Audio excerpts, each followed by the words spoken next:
Hello বন্ধুরা, আসসালামু আলাইকুম। কেমন আছো তোমরা সবাই? আশা করছি যে যেখানে আছো সবাই সুস্থ আছো। আমি শাপলা কিচেন অ্যান্ড ব্লগ থেকে আরও একবার তোমাদেরকে স্বাগত জানাই। আজকে আমি বানাবো কফি। কফি বানানোর জন্য একটু দুধটা জাল করে ঘন করে নিলাম, আর এদিকে নিয়ে নিচ্ছি 200 চামচ পরিমাণ কফি। আমার এই রেসিপিটা ফলো করলে যারা একদমই নতুন তারাও কফি বানাতে পারবে। আর নিয়ে নিলাম 200 চামচ চিনি। চিনিটা আপনারা আপনাদের স্বাদ অনুযায়ী নেবেন। আর নিয়ে নিলাম সামান্য পানি। এই কাজটা আপনারা হাত দিয়েও করে নিতে পারবেন পরের কাজটুকু। তো আমি আজকে ব্লেন্ডার দিয়েই করব, হ্যান্ড ব্লেন্ডার দিয়ে। তো আমি ব্লেন্ডার দিয়ে 1 মিনিট এটাকে বিট করে নেব। কাঁটা চামচের সাহায্যেও এটা করা যায়, তবে ওটাতে একটু সময় বেশি লাগবে। সেম রেসিপি ফলো করে এই কাজটা কাঁটা চামচ অথবা হ্যান্ড বিটার দিয়েও করতে পারবেন।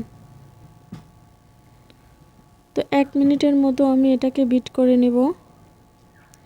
একটা ফোমি ভাব চলে এসেছে।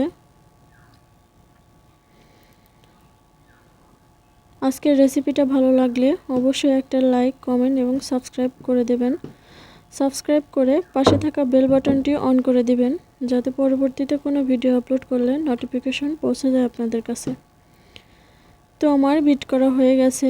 আমি 1 মিনিটের মতো বিট করে নিয়েছি। দেখুন চামচ থেকে পড়ছে না এটা, তার মানে বুঝতে হবে এটা হয়ে গেছে। তো এখন আমি আগে থেকে জাল করে যে দুধটা রেখেছিলাম সেই দুধটা এখানে ঢেলে দিব। দুধটা যত ঘন হবে কফির টেস্টটাও তত ভালো হবে। তো আমি এটাকে এখন একটু এভাবে নেড়েচেড়ে মিশিয়ে নেব। এটাকে একটু সাবধানে নাড়তে হবে, নাহলে পড়ে যাবে। আমি আজকে একদম সহজভাবে এই রেসিপিটা করেছি। তো দেখুন কত সুন্দর ফোমি একটা কফি তৈরি হয়ে গেল। দেখতে যতটাই না লোভনীয় লাগছে, খেতে তার চেয়ে বেশি লোভনীয়। আপনারা বাসায় অবশ্যই ট্রাই করে দেখবেন।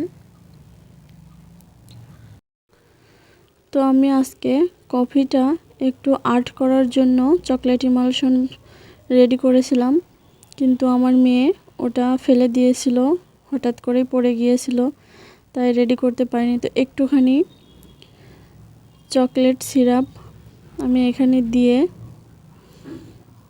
একটুখানি চেষ্টা করছি আর্ট করার। বাকি গ্লাসে যতটুকু বাকি ছিল ততটুকুই দিয়ে চেষ্টা করছি। তো হচ্ছে না, আপনারা বাড়িতে চেষ্টা করবেন।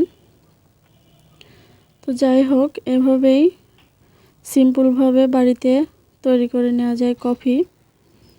আশা করছি সবারই ভালো লেগেছে।